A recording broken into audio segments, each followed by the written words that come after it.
live from Hollywood, California, the man who traded in hope for a solution, the vaccine for America's pharma dream,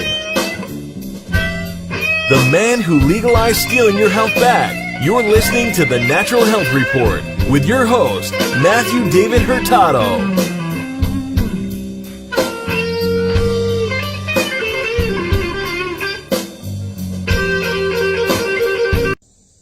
Hey, it's Matthew David Hurtado, and I'm just getting ready to do my daily run. Got my vest on, and it is beautiful out here. What you see behind me, this is my backyard, and this is where I do my run. I like to be out in nature, and I like to embrace, the true harmonious state of existence, and nature seems to be closest to it. I wouldn't say nature is perfect. I don't think anything is perfect, but this is about as close to perfect as it's going to get for now. So let's talk about prosperity. Let's talk about how you can become very wealthy. Now, I did another video, and it was titled, Anger is the Cause of Poverty. And this is true, and I can show you scripturally why it's true, and I'll show you in this video. But I also want to tell you in this video what to do about anger. And so you'll be able to get rid of this habit of being angry and what to do with people that are angry in your life. I'll show you how to do that as well. And when that happens, your wealth will increase exponentially because anger is the root cause of poverty. So here's what I want to start off by saying is your anger is the proof that you have been defeated. Your anger is the proof that you have been defeated. So what is anger? Well, anger is passion that is misguided. In other words, your focus needs to change. Here's what the Buddha had to say about anger. Anger arises from thoughts of having been abused, harmed, stolen from, or defeated. Think about that. Whenever you're angry, it's because your ego has run up against resistance in a conflict inside, like a trauma. And it is a thought of having been abused, harmed, stolen from, or defeated. It's always a choice. And anger can only bring misfortune. So, anger is the root cause of poverty, and I'll tell you why. Because anger is the thief of joy. And people who are angry all the time are the biggest thieves of all. Okay, I made a few notes here because I don't memorize every scripture in the Bible. Even though, it'd be nice, but I don't have the time to do all that right now. But, you see, when things show up over and over again through many different teachings and many different secular understandings, the common denominators that keep reappearing in life, that's where the wisdom is, that's where the power is.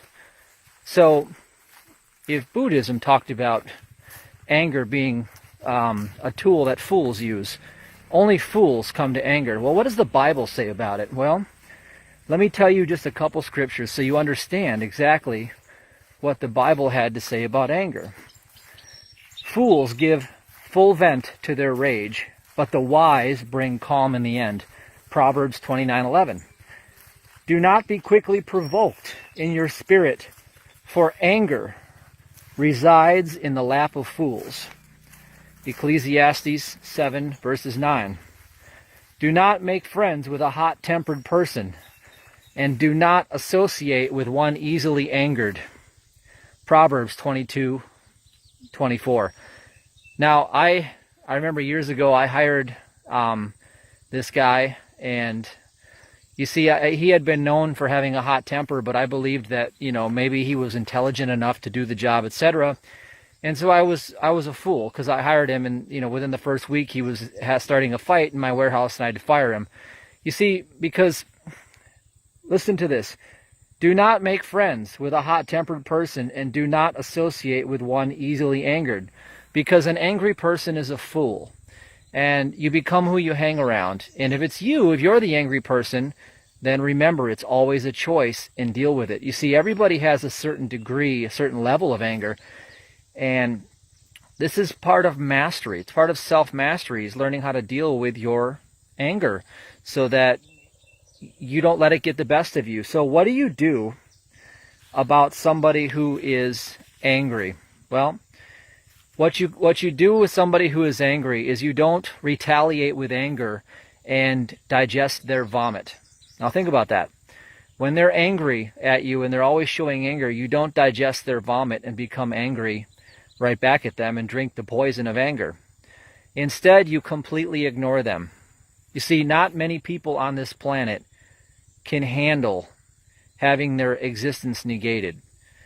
You know, think about what they do in the prisons with the worst of all criminals. They put them in solitary confinement because everybody will break under the weight of having their existence negated. So how you deal with an angry fool is you completely ignore them, completely, until their behavior has been corrected. So that is how you deal with them.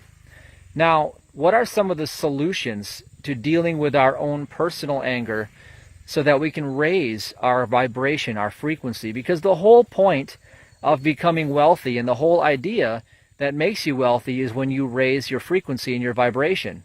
Now, I know a lot of people will say, well, I know a lot of angry people in the business world that have made millions of dollars and, you know, all they do is lie, cheat, and steal their way to the top. That is not a wealthy person. Money does not make you a wealthy person by itself.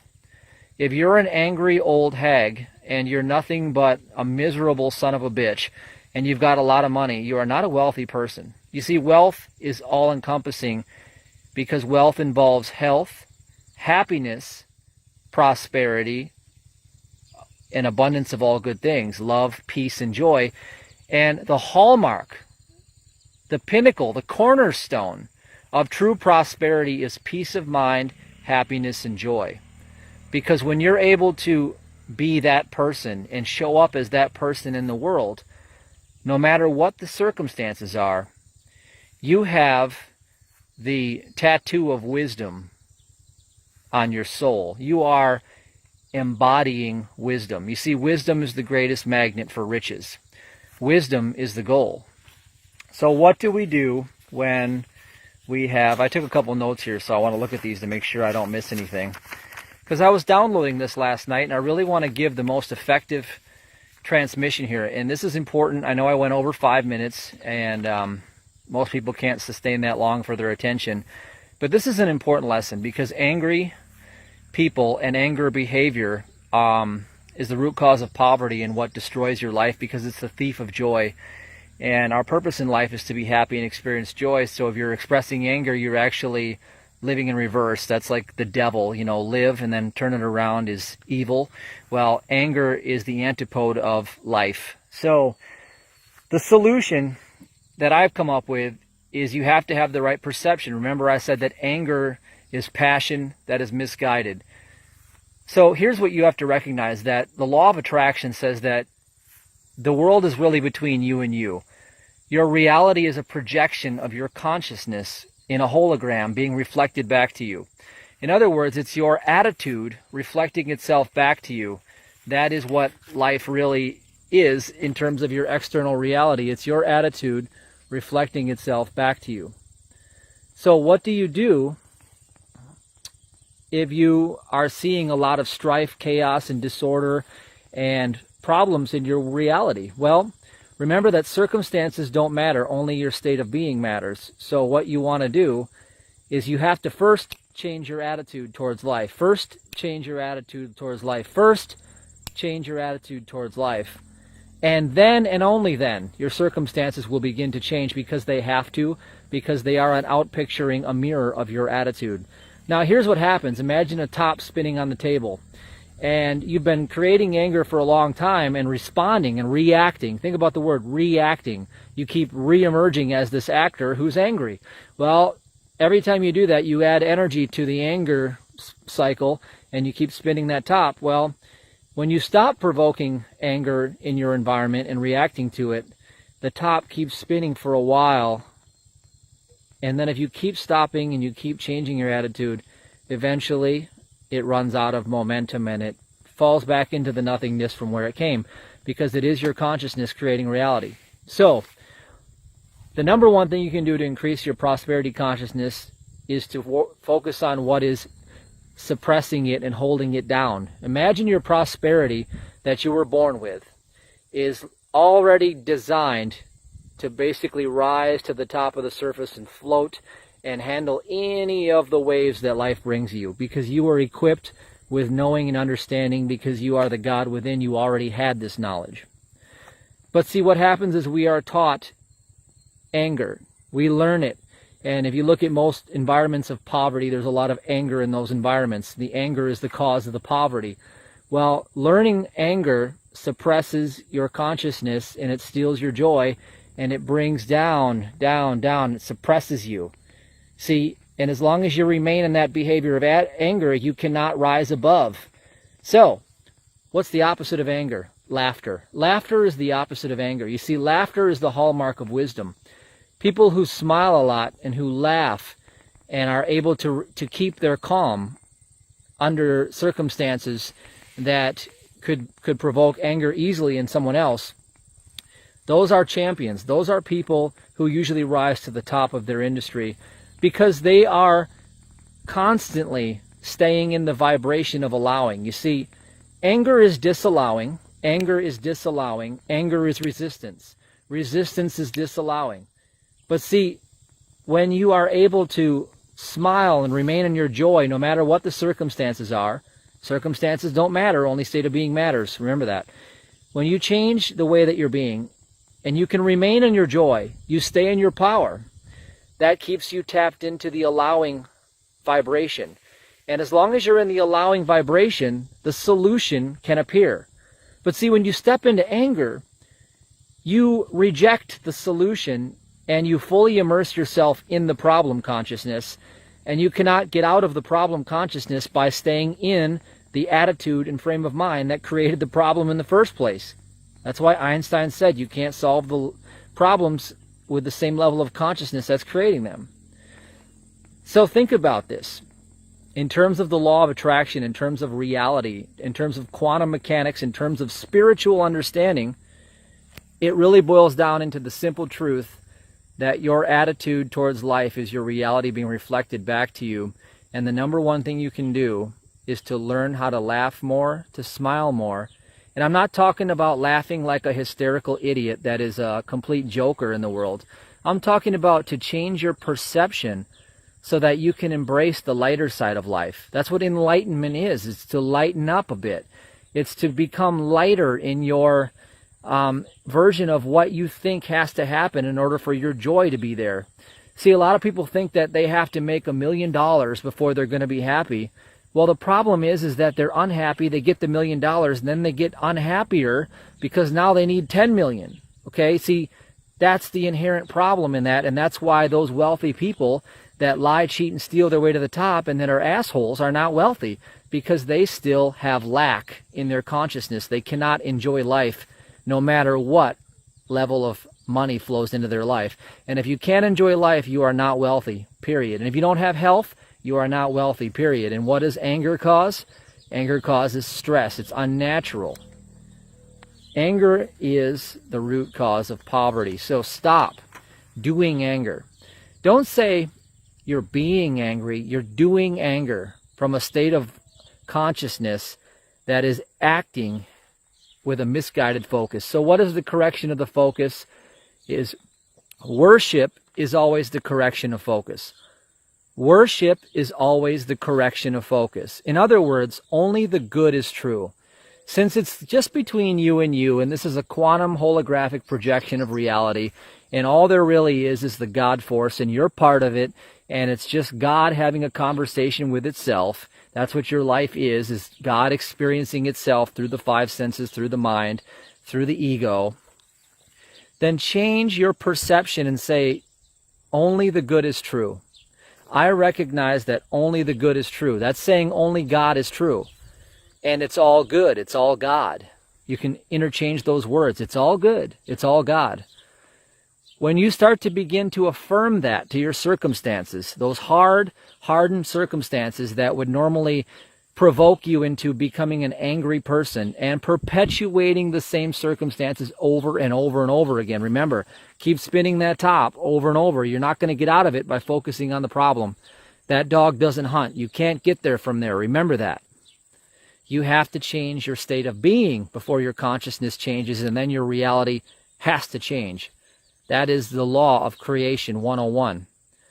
So, only the good is true. I embrace humility instead of feeling like I'm a victim. You see, when your ego comes into resistance and you take victim consciousness, you can't get there from there. Humility is understanding that things will not always go as planned. There's always going to be the invariable factor that's going to cause what you consider to be failure in your life. That's why you have to make it okay to fail to succeed. You have to embrace lightness of heart to become enlightened. And choose to smile, choose to laugh, and choose to be happy. And this will serve you well. I just got done doing my sprints. I got my funky blue blocker yellow glasses on, like in the movie Chips. Great movie, by the way. I'm not into movies usually, but that sort of hit the spot, I guess. Kind of funny. But anyway, I'm going to give you 3 super awesome bonus tips if you're going to deal with anger. Because, okay, number 1, bonus tip, is don't resist anger. Whatever you resist will persist. Instead, just become a non-attached observer and just become aware of the anger that arises up from within you. Awareness dissolves anything that comes into awareness and brings it into peace. So you have to use your will to not act on your anger. Don't react. Don't act out the old role of being who you were. Just become aware. Now, the next thing you do with that, key number 1, is use the process I talked about in one of my videos, the triple warmer clearing process. It will eliminate the trauma that is coming behind the anger, that's causing the anger to come up. Remember, anger is because you feel you've been wronged, harmed, stolen from, or defeated in some way. So that's a trauma. So here's what we're going to do. We're going to erase it with triple warmer. You know how people say shrug it off? Well, think about how synchronistic that is, because triple warmer is along the lines of the meridian where they say shrug it off. That is the triple warmer meridian.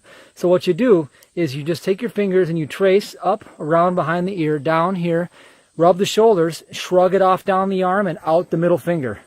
Do that 3 sides for each arm, and you will clear your triple warmer / trauma meridian, and you'll feel peace. So just become aware of the anger and clear it. Now, the next key is, if you really want to bring it all up and deal with it all at once, here's a spiritual process that I discovered by default. Okay. Now, I heard from Dr. Henry Wright how people who crave a lot of carbohydrates and they're kind of binge food eaters, and I used to be one of those people, they all those carbs turn into alcohol in the body. So technically they have the same spiritual problem as alcoholics. And what is that spiritual problem? The feeling of being all alone on an island. It's an existence conflict. And guess what? It's the same feeling that arises from anger. So what I did to confront this and to completely take the anger on head on, and trust me, it brought up all my anger and I had to deal with it. But it's perfect because now I'm getting to the root of it and getting it all up and out, is I went on a ketogenic diet. Now, ketogenic diets are so trendy and so fantastic right now for losing fat. I highly recommend looking into them. But what happens is you restrict your carbs down to 5% of your total macronutrient intake. So out of a 2,000 calorie diet, you've got 5% of that, which is going to be 100 calories, really. Divide that by 4 grams. That's going to be about 25 grams of carbohydrates in your entire day. Now, that's the equivalent of about a half an apple, but you're not supposed to eat those sugar apples. You're supposed to eat green leafy vegetables so you can get your potassium and your chlorophyll and your minerals in. So if you do that, you'll eliminate the thing you've been doing to pacify yourself unconsciously. Maybe you've gained weight because of the anger. You're creating a buffer between you and your world. You're quote-unquote checking out. That's what weight gain is because you've had enough and you want to check out. Well, then you start to create a buffer, and if you're pacifying yourself like I used to always do, think about it, a pacifier when you're a kid, see, hand to the mouth, that's pacifying. And what are you doing? You're taking alcohol in. Carbohydrates digest into alcohol. They metabolize into sugars just like alcohol. So you're basically, doing the same phenomenon as an alcoholic does to deal with unresolved trauma and anger. Now, what you do instead is you go on a ketogenic diet, and that will force up your anger issues. Then become aware of it and do the triple warmer process and clear it and shrug it off. I'll put a link below for Donna Eden's triple warmer process. That's where I learned it from. Now, the third thing that I wanted to talk about with anger is to change your focus. Do the ABC break process. It's the exact thing I talked about in my video where I took you guys on that trip to where it all began for me. Anyway, I was on the stupa and I was teaching, and it's all about, you know, first clearing that anger, clearing that trauma, and then doing the ABC break process in my book and changing your consciousness to step into being the person who is in a place of power, peace, love, and prosperity. Anyway, look at how drenched I am. This is crazy. It's like 90 some degrees out here. I gotta go take a shower. Love you guys. Take care.